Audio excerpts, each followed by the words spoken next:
Hey guys, what's up? I hope you guys are doing great and I welcome you back to Purab's Astrology. Guys, today I'm going to talk about the importance and role of Atmakaraka in your life. And if you watch this video till the end, then you shall learn a new method to analyze your horoscope, which conventional astrologers don't use. So let's get started, guys. Now, Atmakaraka is the planet that attains the highest degree in your chart when you're born. So, at the time of your birth, there are planets which are placed in different degrees.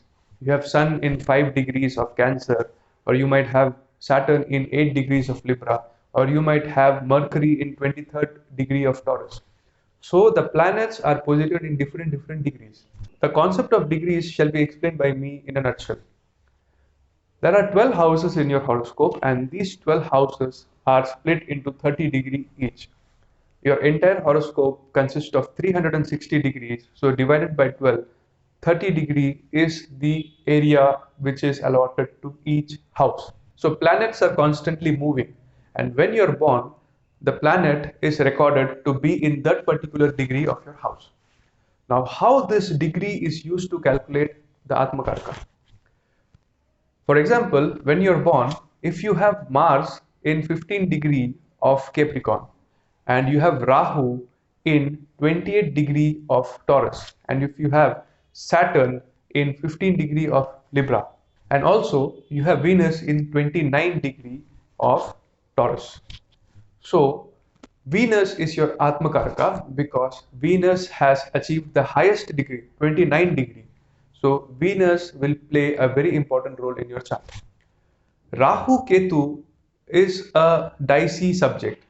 Few people say that Rahu Ketu cannot be Atmakaraka, but what I have understood is that the calculation of the degree of Rahu should be done from reverse.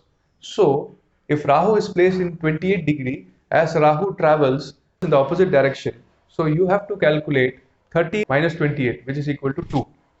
So for Rahu and Ketu, you have to subtract it from 30 and then you have to find out how much degree it has attained, and using that you can find out if Rahu Ketu becomes your Atmakaraka. Now, how to use this Atmakaraka?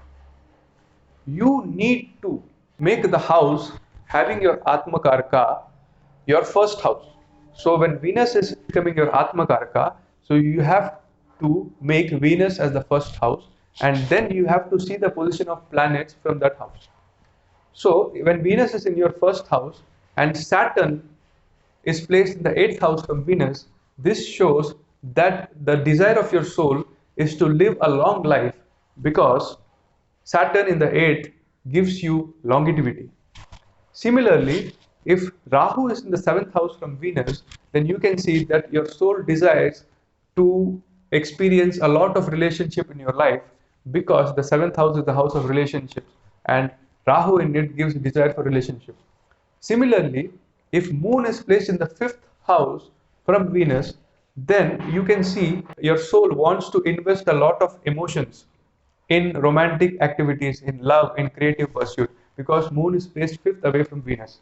Similarly, if Ketu is placed in the 11th house from Venus, then this shows that your soul will have this inner desire to get involved in a lot of gatherings, a lot of public dealings, NGOs and parties where there will be an amalgamation of a lot of people, but slowly that interest would get separated. Now, how important is this?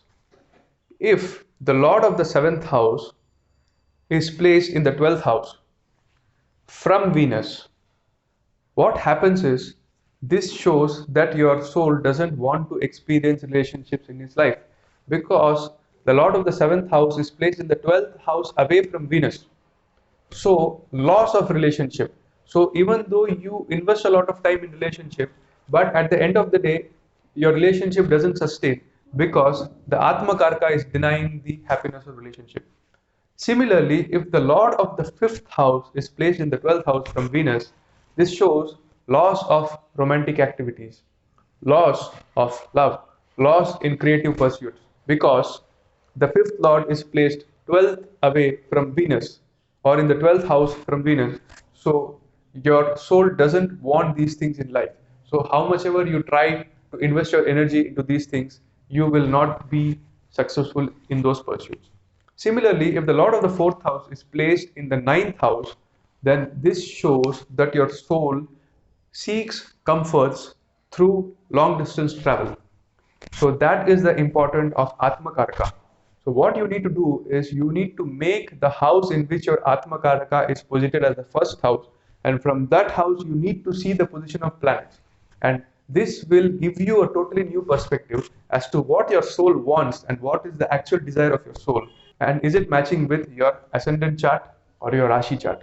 So if there is similarity between the Rashi chart, the Lagna chart, and the Atmakaraka chart, then there will be harmony. You will be happy from outside, from inside, and also from your soul. So, guys, this is a very beautiful technique. Use it wisely, and please subscribe to Purab's Astrology. Hit the bell icon such that you get my notification, and I shall come up with more such interesting videos, guys. I love you all. Take care. Adios.